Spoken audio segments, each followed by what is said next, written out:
What's good, y'all? It's your boy Big HAQ, back with another episode, Track 3 Media Podcast, Season 2, Episode 2. Here with your co-host, Day1. We got BrownieBabyy on the screen. What's happening? What up, y'all? What's good, y'all? Yes, sir. Under the weather today, but we make it work. Yes, sir. You know what I'm saying? Shout out to We look a little different today, man. Shout out to Wiz, man. Y'all already know. Definitely a blessing to have somebody on the team that can help us all like that, because that's raw. Nah, this is fire. That's raw. It's fire. Wish you was here, but you still here with us. Either way. Hey. Yes, sir. Shout out Wiz, man. We make it work. Dedication. Do what they do. But today's episode is focused on not only Black History Month. We are going to be adding our own little twist and focus on, people who influenced us, whether it be music, art, or finance or real estate, whatever. You know what I mean? We are a group that is multi-interested, I should say, if that's a word, in different things. We come out and we come together and bring a lot of different flavors to this, and I love that about us. You know what I mean? I'm the nerd, pretty much. I call Day1 Mr. Know-It-All. You know what I mean? Very educated fellow. BrownieBaby's the musical genius, you feel me? So I feel like we just bring a lot and focus on a lot today. You celebrate Black people, you know what I mean, and the accomplishments in life that our culture has brought to society. And yeah, let's get it. Let's get it. I just want to acknowledge the technology that we're using to have BrownieBabyy here today. Yes, sir. Was low-key invented by me, going live 10 years ago today. Yeah. So shout out to me. He said low-key invented by me. Facebook deleted my proof, but I'm going to get it back. That'd be wrong if you can find that joint, though. Bro, they deleted my joint. I think they're trying to clear like memory space from servers for real. Because I went back to look for it after I first said it, but Is it the same profile that you always had, like with social media? yeah, I gotta dig in there and see if it's you still gotta there go somehow. back. But shout out to the first to go live. Black Shout out Big Bro. Wipe Day1 down Melo. _04 WIPEMEDOWN_04 Snapchat. All right. Let's get it. Go on. How you feeling though, Brownie? What's going on with you? Man, I'm a little under the weather, but I'm here today, just to celebrate Black history, with my guys. And I feel like when people hear Black history, they think of big names, like Martin Luther King, Malcolm X, Harriet Tubman, Rosa Parks, Frederick Douglass, names like that. People who fought for our freedom and our rights, you know what I'm saying? But and which is beautiful, and we wouldn't be here today if it wasn't for those people. But today, what T3M want to do for y'all is basically we're gonna talk about a different wave of Black history, and we're gonna bring it from a hip hop perspective, you know what I'm saying? And more specifically for me, the women, because I grew up on hip hop, the women of the culture, you know what I'm saying? Big names like Queen Latifah, Lady of Rage, MC Light, I could go on and on and on. But today's episode pretty much is just going to talk about that. And then, yeah, man, just people like even B-boys, like people who changed the game of hip hop through Black history and Black culture. So that's why we're here today. We're going to get it popping for y'all, you know what I'm saying? Yes, sir. So that's kind of, how I want to kick it off and just talk about how HAQ, I know this is mainly towards your lane because you like the dancing and the stuff like that. So talk about how like the hip hop like originated in like the South, like the Bronx. No, not the South. Is it the South? Yeah, it was South Bronx. South Bronx, New York. South Bronx, yeah, something like New that. York. In like Yes, sir. early 70s. And I know you wanted to chop it about that, so we can get into that if you want. Yes, sir. If you didn't know, hip hop was originated in South Bronx, New York, during 1970s as a pretty much like a cultural response to like all the injustice and economic struggles that Black people faced and in that time, 60s, 70s, 80s, 90s. You know what I mean? It started off as a call to action, as you could say, for people to really love who they are, you know what I mean, and not let prejudice stop them from loving who they are. As long as it wasn't hurting nobody else, as long as it was positive, you know what I mean, stand up for your rights. Yeah, boom. If you know, you know. Right. And it was really just like a cultural, like, I want to say a cultural melting pot, because it wasn't just Black people that started hip hop. A lot of it had a lot of Puerto Rican influence into it too. Um, um, it was more of like, it started off as like your background, like I want to say backyard. Excuse me, not background. Backyard. Get together.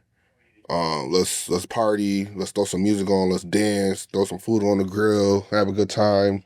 Everybody's invited. Everybody's welcome. You know what I mean? It was more of a positive family gathering than anything. And when it started off, um, some of the things that helped, you know what I mean, carry the name of hip hop through the culture in New York City was graffiti. Because a lot of I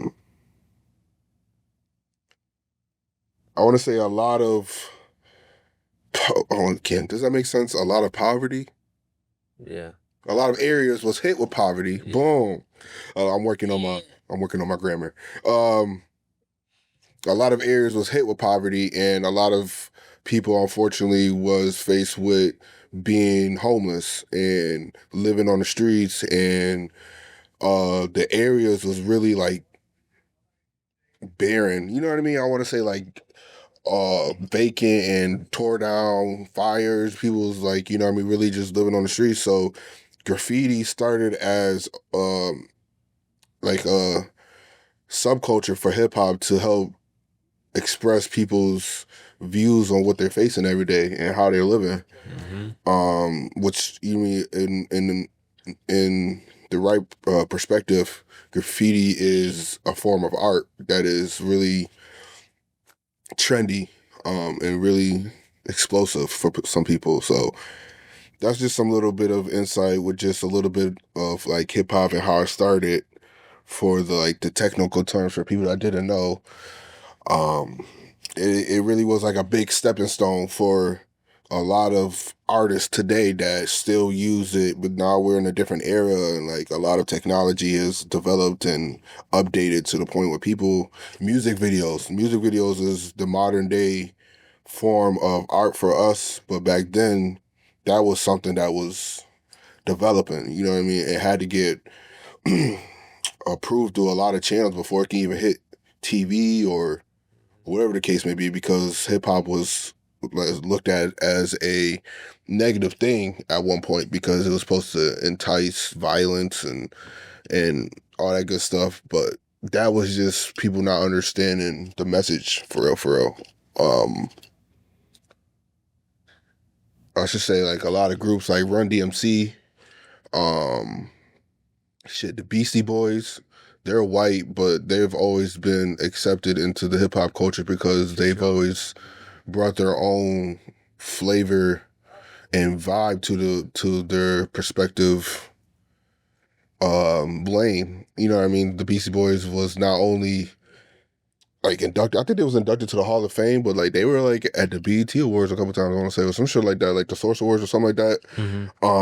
But Did they start b-boys, like the b-boy dancing? Was they the ones who did that? Nah, Beastie Boys, I mean, B-boy dancing was created from I'm probably thinking about something else. no, b-boying was a form of hip hop too, like a subculture too, that was formed for like dancers that, you know what I mean, like me and people like that just on a cardboard, on a concrete. Yeah, you know what I mean? Really just brought the street aspect of hip hop like to the ground. You know what I mean? And Pull up with the stereo. yeah, the boombox, big ass boombox, that was a staple too. I think his name was Stinky Legs. Sticky legs. Sticky Legs, one of the two. I heard of him, yeah. And I can't remember the name, so man, I didn't write the name down. I was just watching the video about it too. But that was, I think his name was Freddie Fab Five. He started with a lot of like DJ music that B-Boys will him and his group started with a lot of music that started for B-Boy and stuff like that. So yeah, graffiti, B-Boying, MCing was the big pillar. MCing is somebody who pretty much is like the person to get the party hype, even hyper, or you know what I mean, help introduce more acts that's going on along with the party, because they used to have their parties right then and there, like and people would perform right then and there, and that was the concert back in the day. You know what I mean? Because everything was so homegrown. You know what I mean? Everything was so party based, and it was. I thought it was real dope to see, to have it, be able to go to just a party and be able to see the next up and coming rapper or whoever this legacy is about to be perform right then and there, and it's so natural and right in your face at that time. So I think that's pretty dope about the origin. Yeah, the origin of the hip hop and the DJs, man. The DJs was like the bigger than the artists back then, for real. Just scratching on the turntables, getting the party lit, crossfading and all of that. Yeah. So speak on the DJs real quick in terms of just where that grew from. Well, the first DJ I found and heard about and known about was DJ Kool Herc. He introduced a signature technique called merry-go-round, where he was isolating certain parts of the records and using the turntables to help isolate and help mix in. So at each point in time, they were dropping. And one thing I found out about him, that he like had like this aura, like he had like he was real like your hood philanthropist. Like he was really about like, hey, like you a kid, like stay in a kid place, don't do drugs, stay in school, educate yourself so you can be better in life, and when you get older, maybe you can hit these type of parties, but until then, do your thing. And he was like really on like principle based. Right. So I think that's one of the things that helped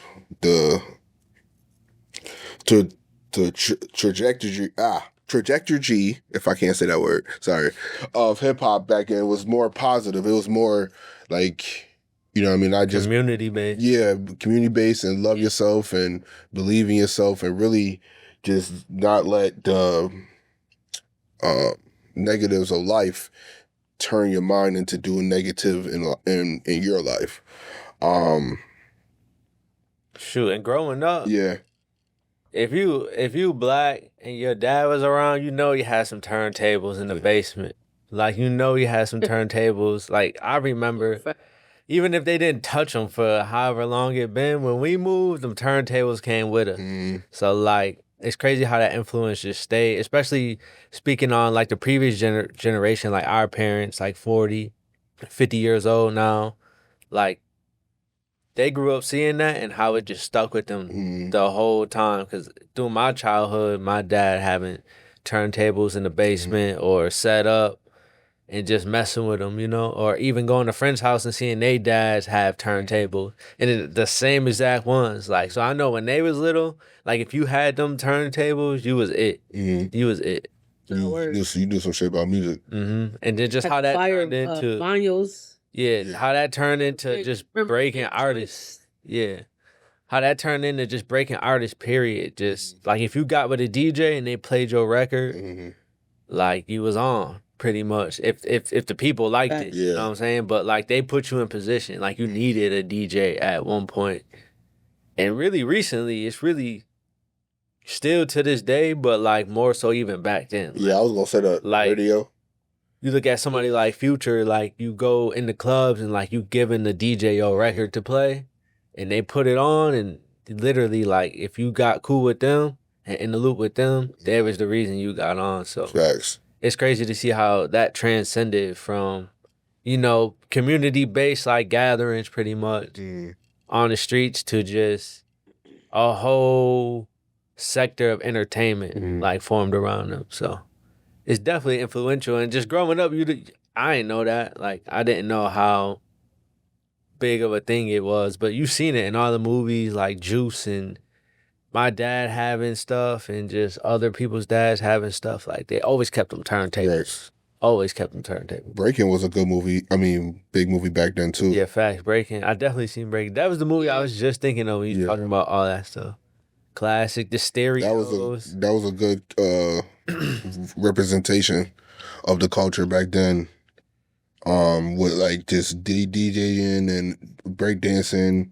You think they was just like pop locking on the street like that though? Like, oh yeah, if it just went down, like yeah, somebody just challenged you and then you just get right into it on the corner. Right. Yeah, I think so. I think it was more like I think that's definitely how it used to be. Yeah, I think it was more like could pull up on you like, yo, I challenge you to this right. B-boy me out. or this rap battle, you know what I'm saying? Right. And or they'd be like, meet me here at 5 o'clock and everybody pull up. Yeah. You know how they used to be back in high school? It was different back in high school back then. You're really rapping, outside. Really battle outside. rapping and shit. So like, I think niggas used to challenge people and they'd be like, yo, I want to challenge him to a rap battle. He pull up on him in school, yo, meet me here at 5 o'clock. We're gonna do this battle. And everybody, the whole school pull up, bro. Yeah. And I don't even think niggas got I think it was I think it was like that, but I think it was like at first for sure it was more so like just the nature of it. Like like say if Shaq dancing in his group, of boys or whatever, and I'm walking by and I'm just interested. I know I could dance. Then I'll just pull up and I start dancing, and then it just becomes like nature. Like, all right, let me see what you got now, and then go, and then his man jump in. And next thing you know, it's a whole Stump Yard movie. Yo, you know what I'm saying? But it's like friendly competition. Right. Yeah, I feel like I seen that type of shit in a movie before. Yeah. I mean, like my uncle, I have a couple uncles and like cousins that used to break dance and stuff like that, and they always used to tell me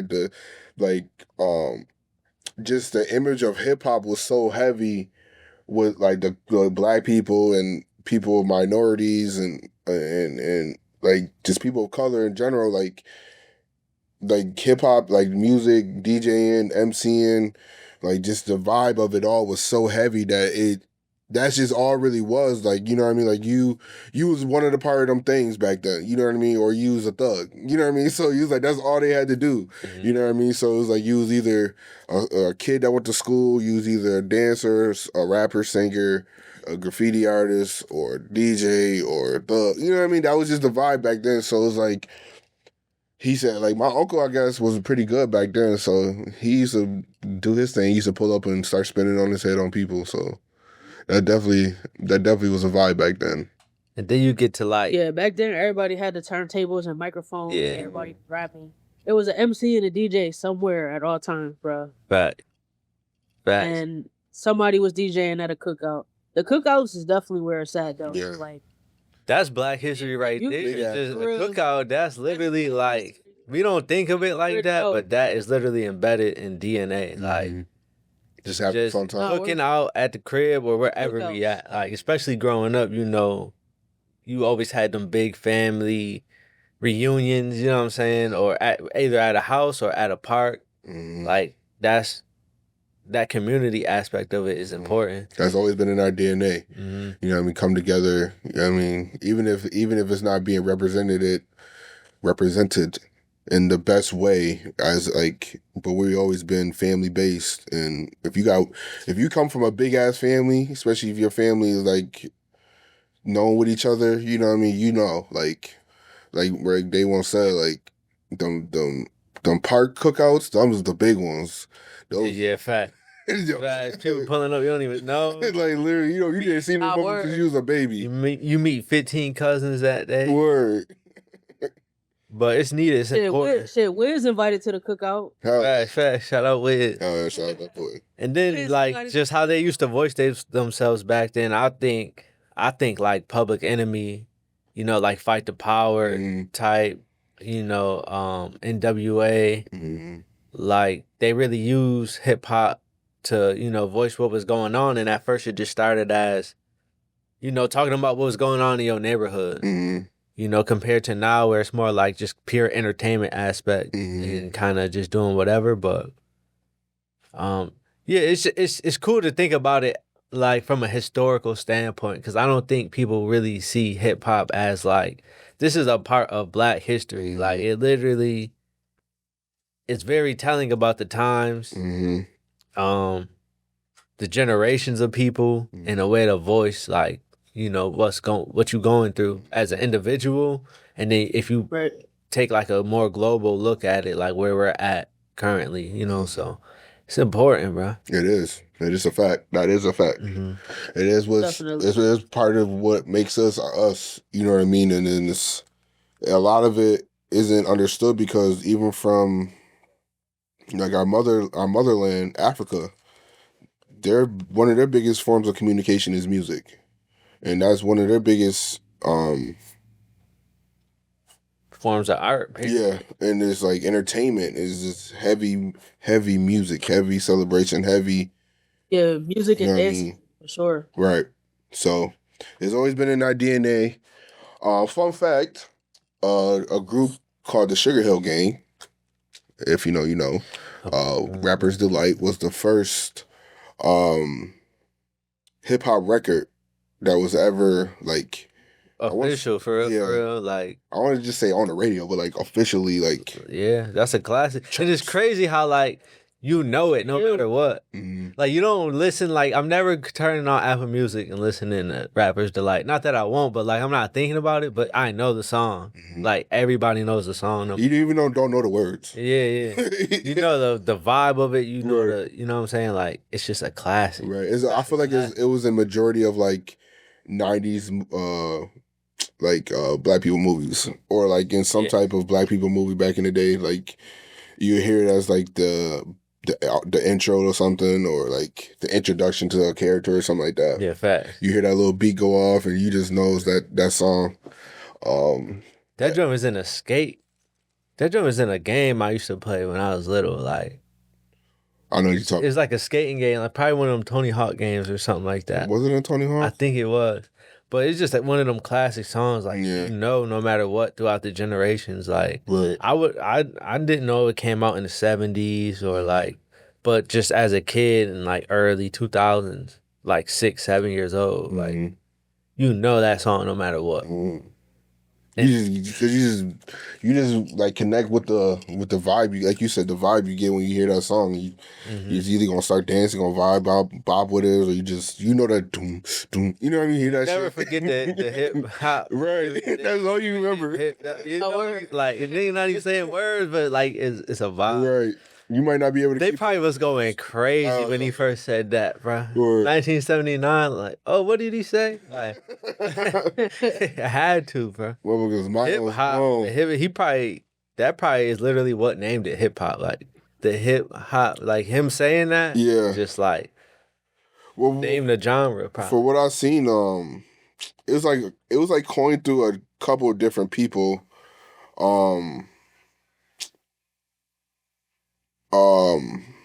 I forgot his name. Freak. His name was, he was a part of the group, the Fab Five, I want to say, and Sugar Hill Gang. He was a part of the group, and he helped coin the term hip hop. I forgot his name. Like as a genre. But either way, just to say none the least, hip hop has been a very influential source in a lot of aspects of entertainment and life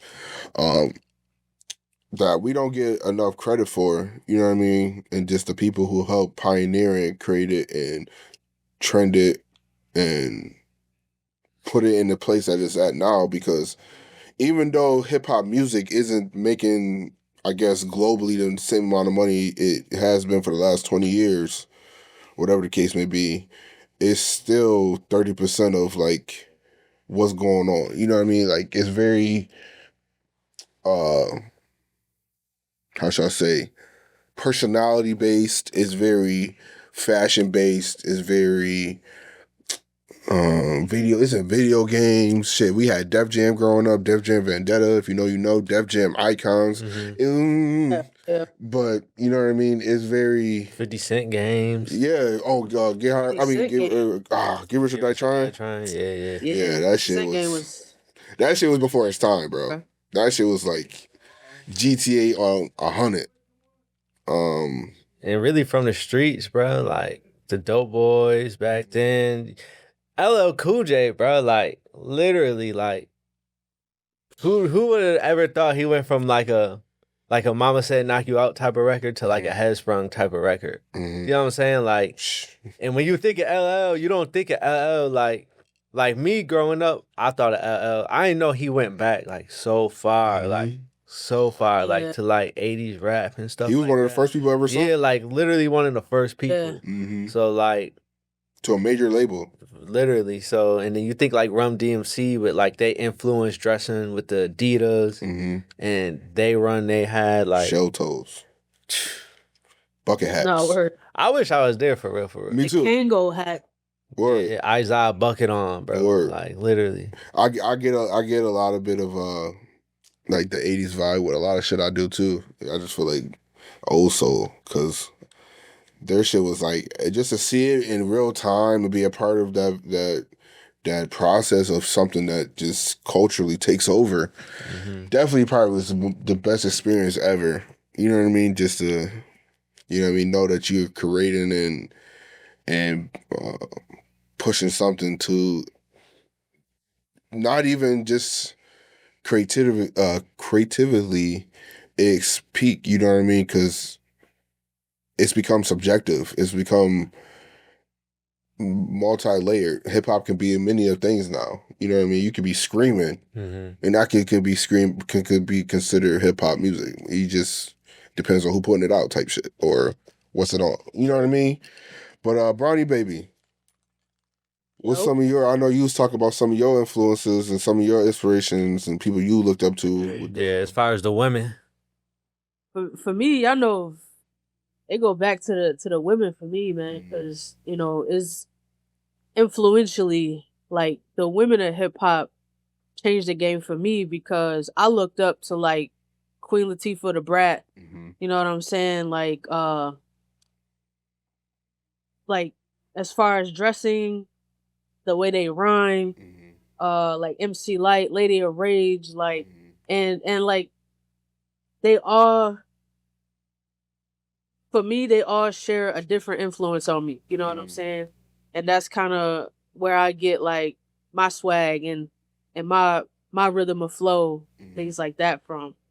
But shit, I keep saying Queen Latifah because she was really one of the first female rappers that ever stood out to me because everybody know the UNITY, like everybody know that.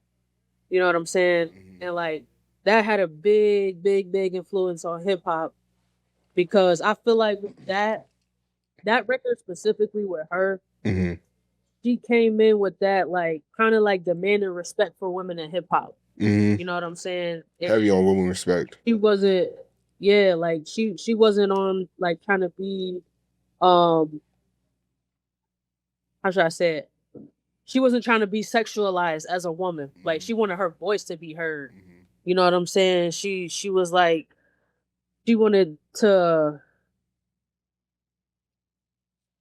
make people look at women be treated differently as far as demanding their respect. You know, not as their body, as their mind. You know what I mean? Yeah, like she want to use her voice instead of her body. So that's why I really fuck with Queen Latifah as far as that. And then, she's a dope MC, even though she acts more than she rap. But just from that alone, like I got so much respect for her because of her voice in hip hop. And she's one of the queens of rap, bro. Like in my opinion, you know what I'm saying? And people might have other opinions because she's not that much of a rapper. But just with that, like I feel like that I mean, that's how she came up. Huge part of hip hop. She was literally one of the pillars of female. She changed the game, bro. Like, she really changed the culture with that. It wouldn't be no female rap if it wasn't for one of her and a few other heads. You know what I mean? Like you said. Yeah, bro. With the class, Lady of Rage, I like her, bro, because she was just thug. Like, I think she was signed to Death Row, and like her being with like Dre and all of them, like she just came in with the raw aggression. Right. And like that's why like I really like her. You know, I really fuck with her because of that. Nah, she always had a flow, bro. Like all the records I heard of her, she really like flowing. And her voice, bro, like even like an MC Light, like they voice is just like they got the voice for it, their delivery and how they just do it. Like I think that's real important for like women rappers, bro. Like if you got a delivery, bro, like it stands out even more for the women.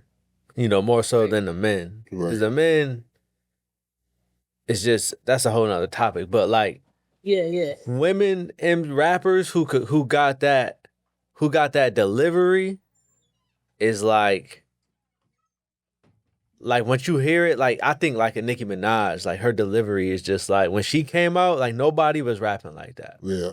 Nobody. I think that's what helped blow her up too. I don't think there's and like more recently, like Doechii, like I think that's why a lot of people gravitated towards her because like the way she just was delivering it gave MC Light type vibes. Like step up in this bitch, I look too fly. Like that shit reminds me of like MC Light type. So like them two, like Lady of Rage, like Salt and Pepper too. Yeah, facts. Salt and Pepper too. Salt and Pepper's here. Yeah, Salt and Pepper is definitely one of the pillars of hip hop for females too, because they help knock down some doors for groups like TLC and them and other female groups of hip hop.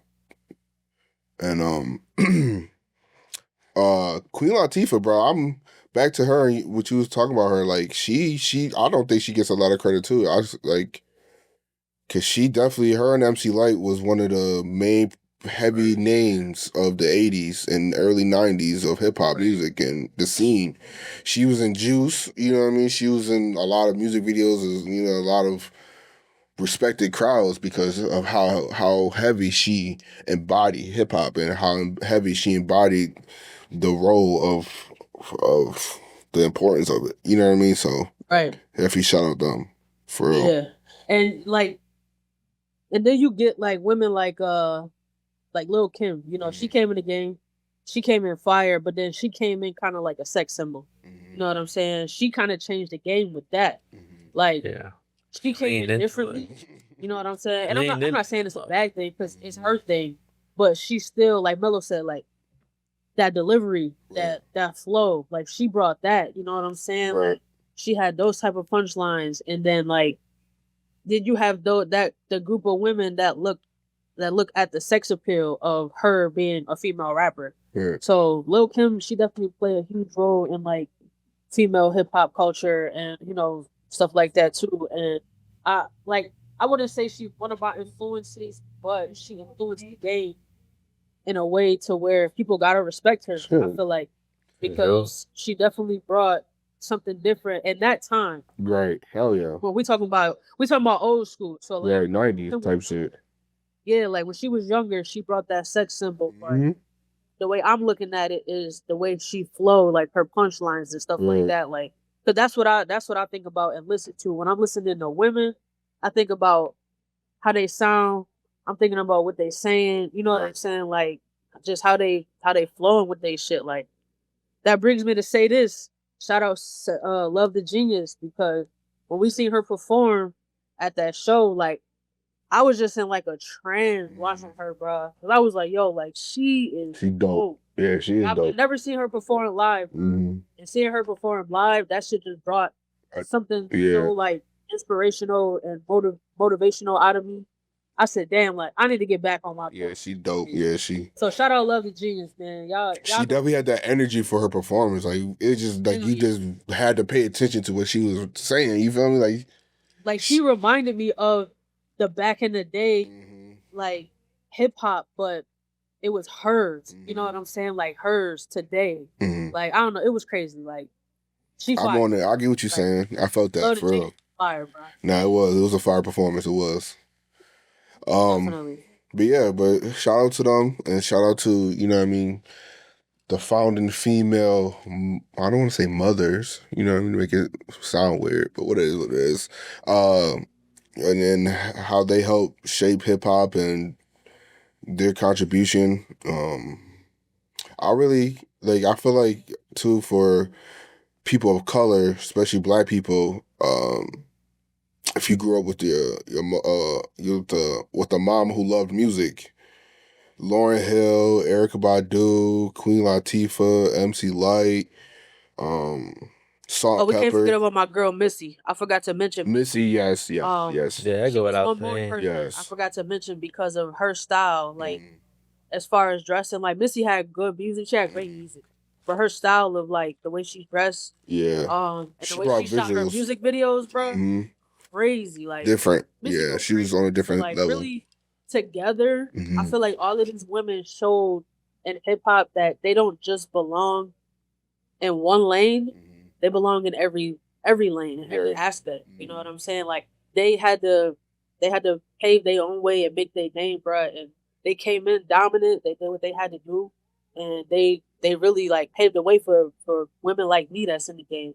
So I respect it. I'm paying homage to all the ladies in hip hop, whether you 80s, 90s, 2000s, whether you today. You know what I'm saying? Like I respect the women of hip hop. Yeah.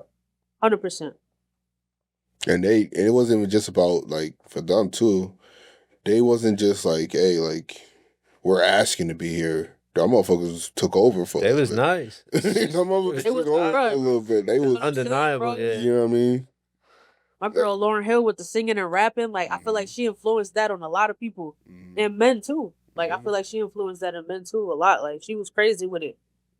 That's just a testament. Go ahead. She probably, my bad. No, you good. She probably got the most used sample ever, bro. Like so many people have used the miseducation of Lauryn Hill. Like the same sample, 50 different times. Different like ways. literally, one of the most Slow down. Yeah, Sped up. sped up. Literally. Yeah. So Word. she's definitely a huge influence. That's a fact. Oh yeah, man. But definitely keep it in the music vibe of hip hop. Who would you say, how should I phrase this?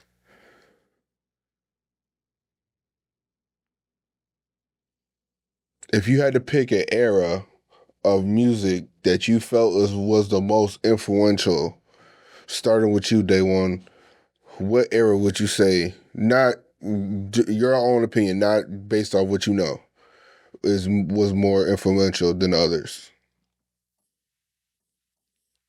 I don't know.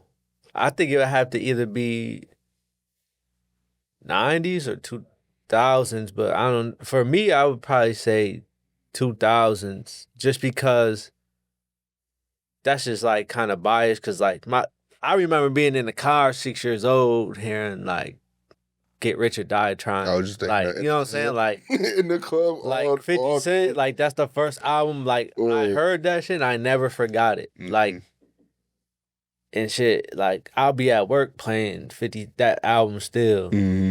So the most influential person for me definitely started like 2010s, but for me, I'd probably say 2000s. But at the same time, I feel like you can't say 2000s without saying the 90s. Cause like you always knew who Biggie and Pac was. You always knew like DMX and like Eminem or Dre or Snoop. And Snoop probably the most known hip hop artist in the world. Oh, for sure. Like worldwide recognized. Like top 3 for sure. I think so I would say it's between those two. If I had to pick one, just right now off the top, I would go 2000s. Okay. How about you, Brownie? For me, I would say definitely like, I was born in 94, so like definitely like late 90s, early 2000s when like Bow Wow came out. Like that was my most influential era because if you know me, I was a huge Bow Wow fan when he first dropped. Like, Beware the Dog type shit. You know what I'm saying? White wasn't getting no spray painted T-shirts until he came. Nah, for real. Nah, word. People be downplaying Bow Wow. That motherfucker really celebrity. Like I'm over here making the words up. Just I said, Child celebrity. He was the first one. Nah, like he the one like really who blew up motherfucking. What was his Mickey Mouse? Wasn't that his signature? He had the big ass Mickey Mouse chain. That nigga is. Nobody else could make Mickey Mouse a MySpace layout other than fucking Bow Wow. That shit was on. That nigga had niggas wearing that nigga on T-shirts and customized Mickey Mouse and big ass white T-shirts and shit. That was the time, bro. I'm trying to tell you. Yep. Him and Romeo had Bugs Bunny and shit. Yep, him, Romeo, like that era for me, bro, Mm-hmm. was crazy. Like that was like Bow Wow was kind of one of the rappers that that made me want to start performing this. Mm-hmm.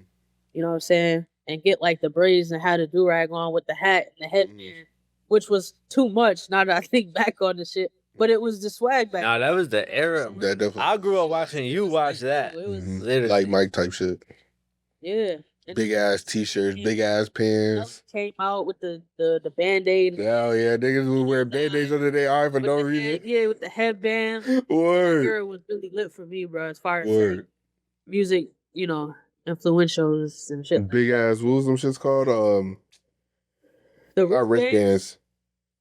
The wristbands? Yeah, they had the wristbands. Was it wristbands? The big ass chunky ones? Niggas wearing headbands to the different mall. colors, all types of shit. Come on. With the baggy tees and big ass clothes for no reason. These clothes was 5 times bigger than them. Them beaters. With them beaters, bro. With the multicolored beaters? Yeah, remember he had them shits? Yeah, 50 cent joints? Yeah. No, yeah. When did he come out? Y'all remember that? When he came out? Man, niggas wearing... I forgot the name of them, but I know what you're talking about. Like, each other section was a different color. Yeah, the squares. Yeah. The squares. I remember them shits too. Hell yeah. Niggas had mad at the I had G-Unit sneakers, nigga. Yeah. G-Unit sneakers. I would say too, just in my opinion, I feel like I always say, like with music, sports, or anything that has become generational, I feel like exactly is just that word, generational. I feel like if you ever look at like how sports or like music has been like based off competition a little bit, it's always been alpha, beta, like omega type shit. Like it's always been combination. Like, you know what I mean, the Jordans of the sport, or Jordans of music, or the fucking Reggie Miller, whoever is better after Jordan, you know what I mean, the motherfucking Scottie Pippins, or whatever the fuck, you know what I mean? It's like, I felt like, for me, when I say generational, I mean like the 90s, it was Biggie, Tupac, or Dr. Dre, or Timbaland, Missy Elliott, or it was a hierarchy of people that came, you know what I mean? And I feel like each generation, the 80s, 90s, to early 2000s, 2010s, now it's just that hierarchy of people that gets their chance every other time. Nas, Jay-Z, fucking DMX, Ice Cube. You feel me?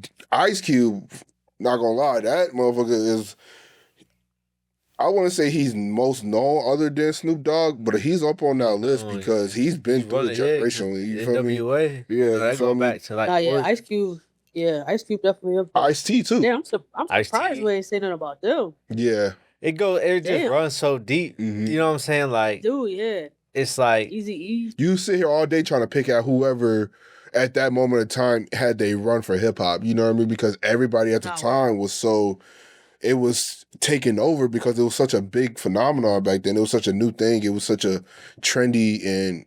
Right. And it was looked at different per region. I think that's the big difference why, like if he was from the West Coast, we would think of him first. You know what I'm saying? Like Ice-T, Ice Cube, you know, Dre, Eazy-E, like type. Right. But like, it's so regional, but it all moves like in one unit at the same time. Yeah. You know? New York City had Rakim. Yeah, you got like Rakim, you got like Nas, you got like Prodigy. I was listening to a podcast, they said at one point Prodigy was better than Nas. You know, like for like a 3-year run or something like that, like early 90s type stuff. Like it all moves, like it's so many different areas of it, like in terms of like where they are on the map, but it literally all is the same combination of like influence in terms of like the music itself, the clothing, the style, just in general. So you what you say, 90s? I'm really subjective to it, but I want to say for me personality wise would be the 80s. I feel like the 80s just created, damn, bro. Creatively. Yes, thank you. Creatively. Yes, thank you. That word, it was just like the way everybody was utilizing what was just the cutting edge of technology at the time. I felt like it was really creative and really inspiring because it was just a lot of shit going on with a lot of different rappers. Like the gangster scene was a lot of like streets and alleyways and you know what I mean? Like that. And then you had like rappers who was more like MC Hammer. He was more about dancing and having fun and shit like that. And Run DMC and them boys and like and then once this music just in the scene of arts just exploded more, I think it had a lot to do with like big on like television, you know what I mean? Because television up until I want to say 2010 was a big influence, and that's how we grew up seeing shit. Like if it wasn't for TV, we wouldn't know a lot about shit unless it was on the radio because that was our form. We didn't have phones like this in our face 24/7. We had the TV, we had shows that came on, shit that would give us information that people are doing. You know what I mean? So that was our biggest utilization for hip hop to see it and to reference off of, because a lot of shit was heavily influenced through hip hop, TV, music videos. Is, bro. Black people in general influence everything, bro. Right? Everything, the way we do it. Because if you go on the Gucci website and look at how them people is wearing what they wearing, it don't look that crazy until you see like Gunna put that shit on. Right. You know what I'm saying? Or like Future put that shit on, or you know whoever. Right. Stood the test of time. Yeah, so it really speaks to the influence of Black people. Period. Like it's literally like a personification of that. Like hip hop, it's literally that personality. Yeah, like literally our influence on everything in a sense. Everything we do today, even in sports, like the sport people want to. You know what I'm saying? The ball players want to be the rappers want to be the ball players. Like it literally went hand in hand. Literally. You know, shit. Soccer players be wanting like rap. You know what I mean? Hip hop and just different. Speaking on how many like just different facets of life it just touches on, it's just really. We could be sitting here talking all day. You know what I mean about the things it influences food. Like go back to clothes. Dancing. Shit, remember little homies? You ever had the little homies out the gumball machine? I might be too young. Yeah. Oh, come on. I'm trying to tell you, bro. I'm trying to tell you the little homies. I had like 20 of them motherfuckers. You feel me? Those was vatos. Feel me? You know what I mean? So it's just like, and then it just, like I said, like that. It's just different cultures too. You know what I mean? Hip hop went over to, like you said, regional. California is a big ass melting pot. Black people, Puerto Ricans, Mexicans, Asians, you know what I mean? So it's like, went over there, shit, in Tokyo and over there, them motherfuckers love hip-hop music. That is a fucking study. That is a degree, you feel me, for them. That is a whole educational system that they apply to their life over there. They still dressing like it's early 2000s over there. Like, you know what I mean? It's heavy over there. So it's like, a lot of different countries still listening to 50 Cent's Get Rich or Die Trying. A lot of them still listening to Jay-Z's Blueprint. A lot of motherfuckers still listening to shit that you get in CD format still in different countries because that's their only ways of getting it. You know what I mean? So. No, I appreciate this topic because I feel like you never really think of hip hop as like something historical like that. Like, and just shedding the light on it. Like, we not super historian with it, but just to talk about it in that aspect is important because it influences everybody. Right. You know, from shit. It brings you back to the building blocks and the basics. Right, of what our lives is as a hobby, or if you're getting paid for it, or if this is your job on a daily basis. Hip hop is here. It's always been this energy that people have took and spreaded it across, you know what I mean, just different lanes. Right. And it just should be respected as an art form. Especially, I think it's important today, just with, it just seems like today, I don't know if y'all agree, but just today's music or hip hop right now just seem like it's in a kind of stagnant state where it's like, I don't know, it's something missing to it where maybe it just became too much of an entertainment thing with like labels and how they push stuff. But just to take a step back and look at it like as a historical imprint on the world and life period is like important. That is a fact. Facts. It is a fact. And I think what problem with today's music scene is like, it's not that people have done it all, but it's just people are tired of the lack of, like, I would say, feeling into music. It is, you know what I mean? So it's just, digital. There's certain people that's still bringing that aspect of emotion to their music, but it's just felt like that. I'll say it, like, I don't listen to a lot of these kids' music nowadays. I don't listen to a lot of, you know what I mean, popular music. I'll stick to what I like, and I might dabble here and there, but like, I like what I like because I don't be fucking with just listening to a nigga him and I don't want to hear that shit all day. You feel me? Tell the person, if that's because I'm old, call me an uncle, whatever you want to do. I don't go a fuck. I personally don't want to hear that shit. I can barely understand half the shit these niggas be saying. You feel me? Emotional ass thugs. So I get in the car for some motherfucking every little step I take. I'm trying to tell you, I like R&B a lot. Like, I listen to shit. Like, I'll put some Jaheim on vibing. You feel me? Nowadays ain't there no more. Like, people just doing shit, and that's why I feel like I've been such on a hiatus, because like I want the passion to be there too. You know what I'm saying? I don't want to just put out anything. You hear my song, I'm telling stories in every song, bro, and I want it to be the same. You know.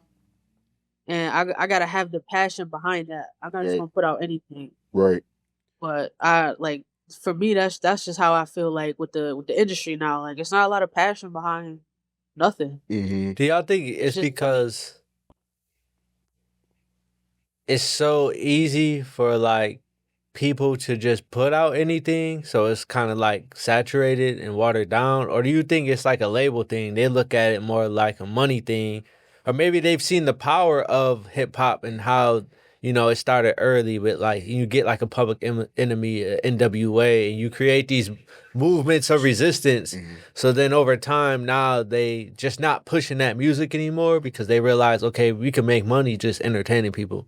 So that's what they push. It's a lot less artist development, because you could be in your room and blow up, you know, on something. Like, a lot of rappers have, you know what I'm saying? So like, do you think it's more so like, and I say labels because labels like for some, like, no matter what, like, that's kind of like the goal. Like, if you want to make music, like, get a record deal. You kind of like made it, you know, that's kind of like your crowning moment. So do you think they just stop pushing that resistance heart type music because they realize like we can make money just doing the entertainment shit, or just selling whatever, you know? Or just this person has this following, so we just gonna put them in position regardless of what they making. Do you think it's like... Yeah. My bad if that's a loaded question. I might not have afraid. No, too much. So do y'all think it's a label thing, or do y'all think just people just not making that music no more? They just not making it no more. Yeah. You think so? Really not. I think... I don't... Go ahead. I don't think they really making it anymore. Right. Because it's just so easy. Like you said, if you got a following, and it's just so easy for people to push music now on any platform. If they have that following, why not just make a song about anything or that's entertaining to catch people, and they're gonna make it popping. Like, we have shit now like TikTok, Instagram, we got Facebook, we got all of these platforms. So why not make a song and just make it popular. Like it's a lot of like we said before, it's a lot of popularity behind a lot of music, shit too, like influential stuff musically now. Right. You know what I'm saying? So that's why I feel like there's really no passion behind anything that people do as far as music. Right. What you think, Shaq? I think personally it's built off of what it was meant to be built off of was, like you said, the passion, the work ethic, the talent. You know what I mean? That's what it was supposed to be built off of. But I feel like now that hip hop has once again become such a globalized thing, you know what I mean, and the power behind it, and people who unfortunately had to go to these routes to, you know what I mean, get their music heard, get their music out there, whatever the case. These labels or whatever the fuck they was using, knew the power of what they was doing, knew what it was going to do, knew the money it was going to get garner, knew the attention it was going to generate, and I feel like they used their power to not only push it out but control it, and they understood that kind of weaponized. Yeah, well, weaponize it and understand that to weaponize trends, you know what I mean, and weaponize that as the music evolved, so did everything else around it, like social media. Us as people, we went from being outside playing and shit to video games and shit to social media, like MySpace when it first started. A lot of artists, like not only just hip hop, blew off of MySpace. You know what I mean? Because it was such a big ass platform that was right there in your face. A lot of people was using it to do their music and stuff. So, I feel like it just evolved with each other. You know what I mean? And people with the power of being there used that evolution to control and garner what was trendy, was cool at the time. And then when that no longer is I cannot talk today. That no longer is satisfying the general population of people, music lovers, whoever the case may be.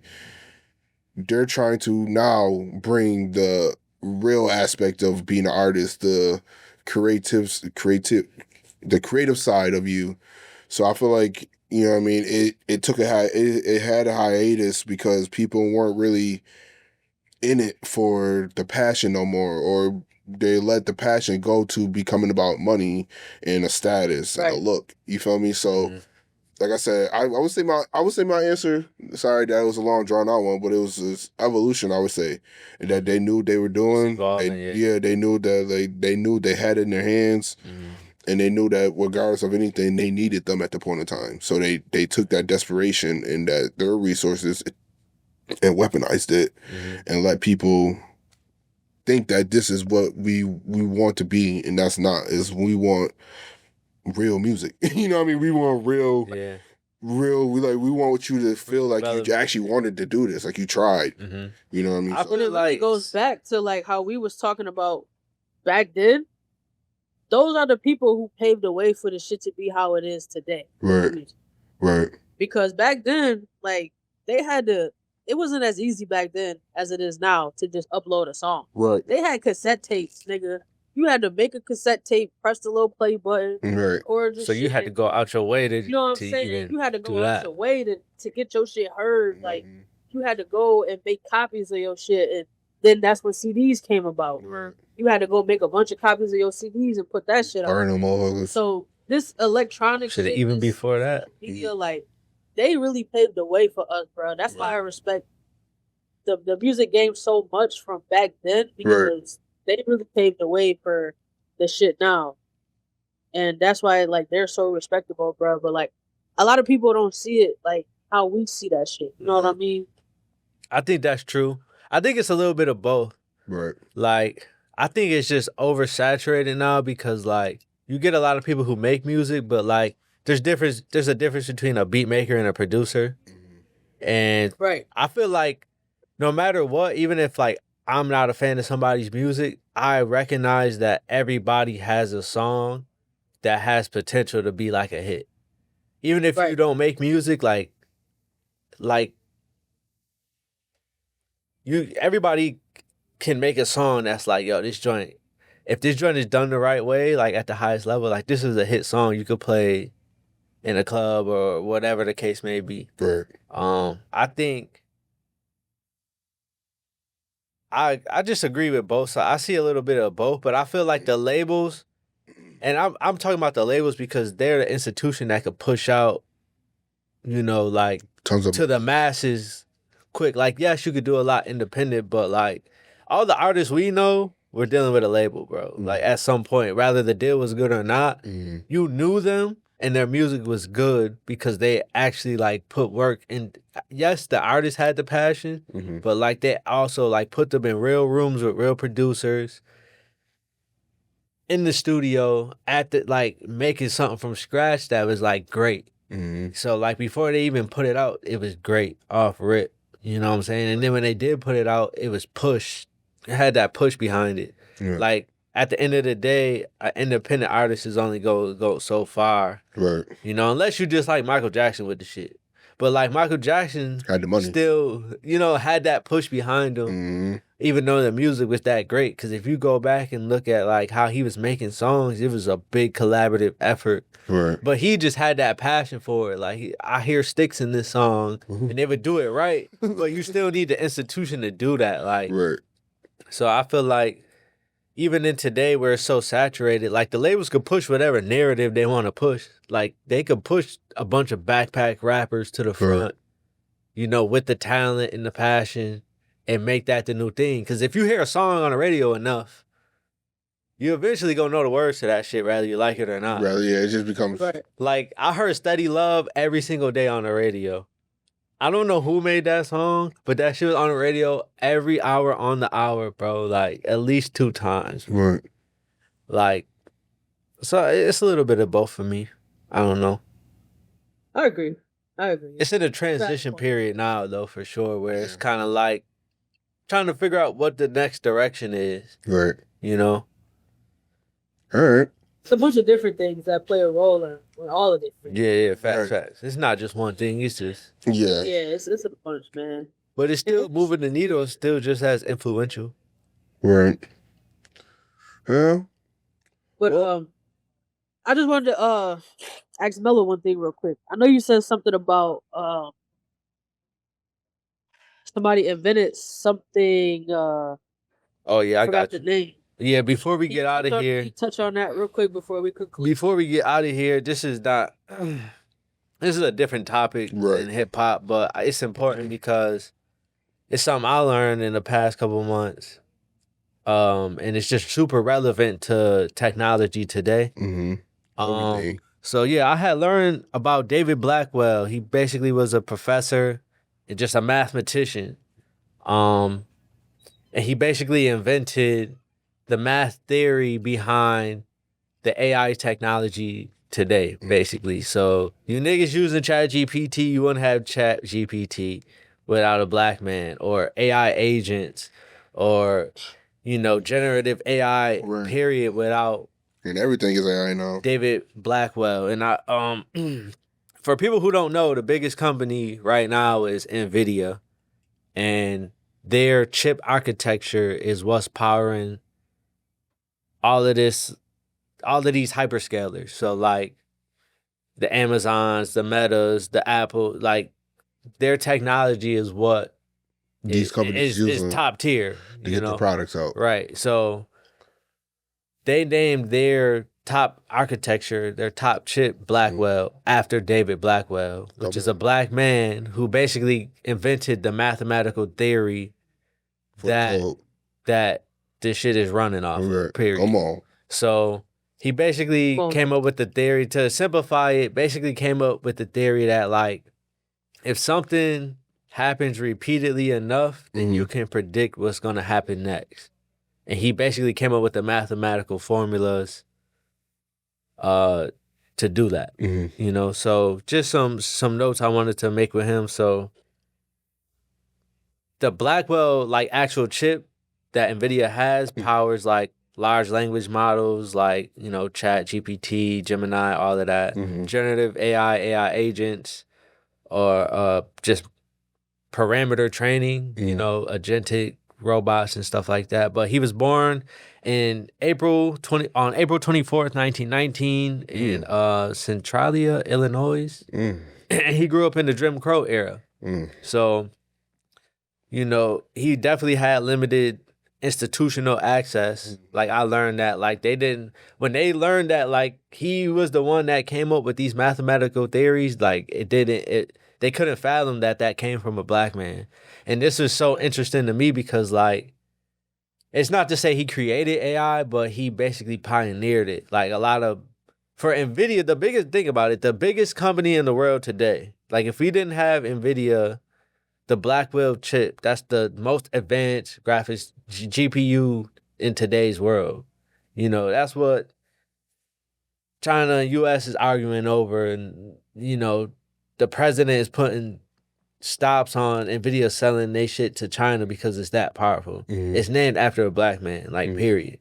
So, like, it's not that it didn't cross my mind that couldn't be possible, but, like, when I heard it, I'm like, dang, I never thought of that. Like, and then going to Atlanta for, like, InvestFest and just seeing, like, there's other black creators who, like, have their own graphics cards companies and stuff like that is crazy. And just all this technology with AI today, like, it traces back to the theory that a black man created. So I just felt like that was important to share from just watching other podcasts and just seeing, like, shit, being invested in NVIDIA, like, when my investing and shit, like, it goes back. So shout out to them. Like, NVIDIA recognizing him is, like, a big thing. Like, and just, it would have done a lot for black people, period, if they didn't try to, like, you know, limit him, you know, because how many more black people would have went into, you know, an engineering field or a math field or a science field or technology field if it was, you know, they let it be known that, like, yo, it could be done. Yeah, it could be done. So he was a professor. I think he was the first black tenured professor at University of California, Berkeley. He's connected to Howard University, Clark Atlanta University, Southern University. He was recognized and elected to the National Academy of Sciences, a National Medal of Science in 1965. So he did all of this in Jim Crow era.